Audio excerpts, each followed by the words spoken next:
Thank you, everyone. Thank you for your support to all my viewers who are in the Zoom chat as well as those on Facebook. I figured like the best way to start off would be speaking about and give a little bit of a story about like how I got involved and why I'm pursuing what I'm doing today. So it started actually when I was 8 years old.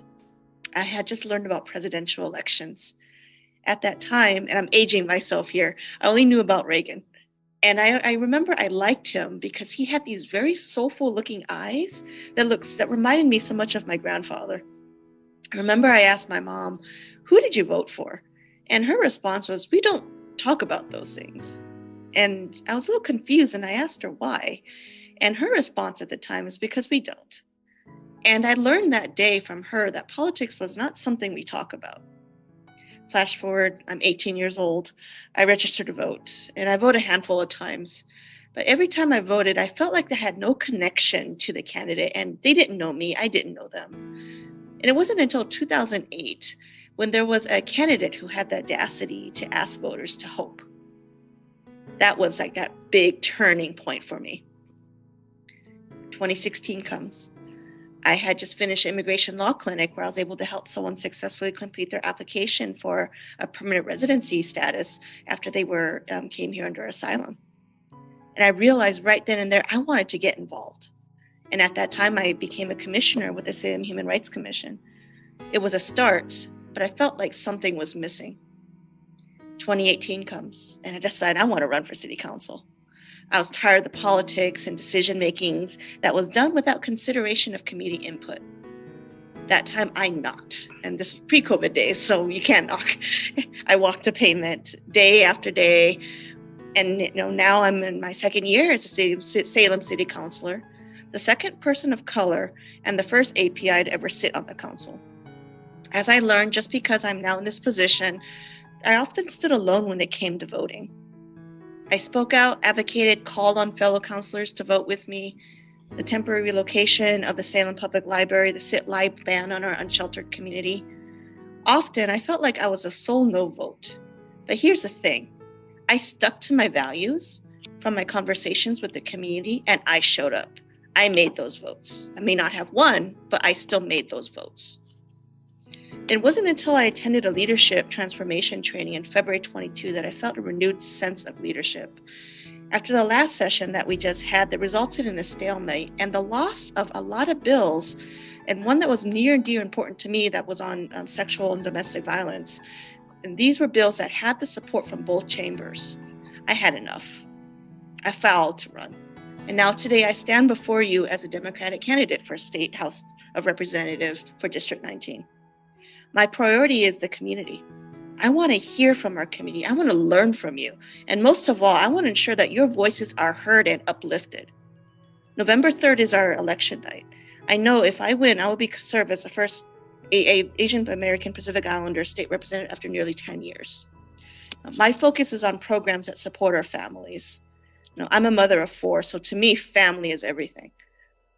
Healthcare is one of my main concerns. Education, housing, how are we protecting our public health, supporting our local business owners, our working families, our farmers. When we think about healthcare, who is able to access healthcare? How are we able to afford it? Who is left behind? Think about education, especially now under COVID. What are working families doing? What kind of childcare programs are available? Is it affordable? How about our high school graduation rates? We're still getting mixed information about what's going to happen in the fall when school resumes. There's still a lot of questions regarding education and access for all our students. Our homeless youth, our mentally and developmentally delayed youth who may be on 504s and IEPs, our English language learners. Housing. We're also seeing a big issue with housing. Affordable housing is one big area. Another area, too, is how are people who want to buy a home able to purchase a home when there's a lot of barriers to them becoming a first-time home buyer? My partner and I and my family have been renters ever since we moved here. We're finally actually closing on our first home next week, so we're going to finally be homeowners. But it's taken this long for us to get there. Think about public health. especially as we've learned from COVID-19 and locally from the water crisis that occurred. We have to ensure that these messages are provided timely and that they're also provided in the proper language with the cultural context. For our small businesses, our farmers, and our working families, too often when decisions are made, the impact of such decisions are not truly understood. Are we making decisions that are fair and just? Is it applicable to the community at large, or is it too rigid and makes it more difficult for struggling small businesses and for our farm working community to actually make it? One thing I've learned about campaigning is I cannot do this alone. One of the most important parts in campaigning, of course, is voter outreach and fundraising. As you've heard, we can't knock on doors right now. It's not safe to do so. I wouldn't want to knock on doors because I don't want to unintentionally harm somebody or have them unintentionally harm me. So instead, we're doing a lot of phone calls, a lot of digital organizing. So that means focusing on Facebook, on Twitter, on our social media, coming to events like this on Zoom and Facebook to speak, and other smaller engagements to be out in the community. So I have several asks of people. First, vote in November. Second, donate your time. Make calls, share social media posts from me, and if and when it is safe to do so, knock with me, get to know people with me. That's what I want. Donate your wallet. Donate financially. If you have friends, ask them to donate. Do a letter writing campaign. Offer to host a fundraiser for me. It could be another Zoom call. It could be more of a private one-on-one. Like I've met occasionally with people in person, but social distancing, outside, masks on, all the things that we need to do to try and keep each other safe. Donate your voice.